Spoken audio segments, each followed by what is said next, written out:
Rais wa Marekani Donald Trump ameashiria uwezekano wa kupunguza idadi ya wanajeshi wa Marekani waliopo nchini Ujerumani, hatua inaongeza mvutano na kansela wa nchi hiyo Friedrich Merz kutokana na tofauti zao kuhusu vita dhidi ya Iran. Katika ujumbe aliochapisha kwenye Truth Social Jumatano, Trump amesema Marekani inachunguza na kupitia upya uwezekano wa kupunguza wanajeshi wake nchini humo, huku uamuzi ukitarajiwa kufanyika hivi karibuni. Hatua hiyo inafufua mpango wa mwaka 2020 ambao Trump alipendekeza kuondoa wanajeshi takriban 12,000 kutoka Ujerumani kabla ya hatua hiyo kubadilishwa na Joe Biden kutokana na vita vya Ukraine.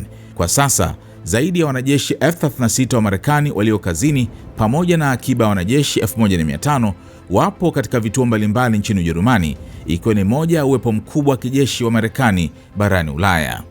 Mvutano huu unakuja wakati wa mabishano ya wazi kati ya Trump na Merz kuhusu mgogoro wa Iran.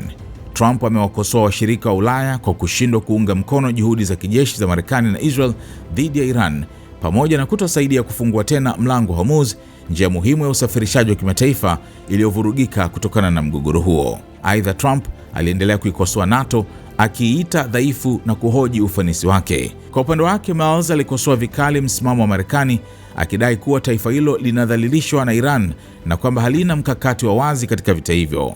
Pia alibainisha kuwa Ujerumani inaathiriwa vibaya na kupanda kwa bei ya nishati kunakosababishwa na mgogoro huo.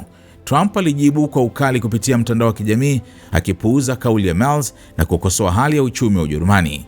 Hajui anachozungumza, aliandika Trump, akiongeza kuwa Ujerumani inafanya vibaya kiuchumi na kwa mambo mengine. Hata hivyo, Merz alijibu kupunguza mvutano huo akisema uhusiano wake binafsi na Trump bado ni mzuri, ingawa alisisitiza kuwa alikuwa na mashaka tangu mwanzo kuhusu mwelekeo wa vita dhidi ya Iran.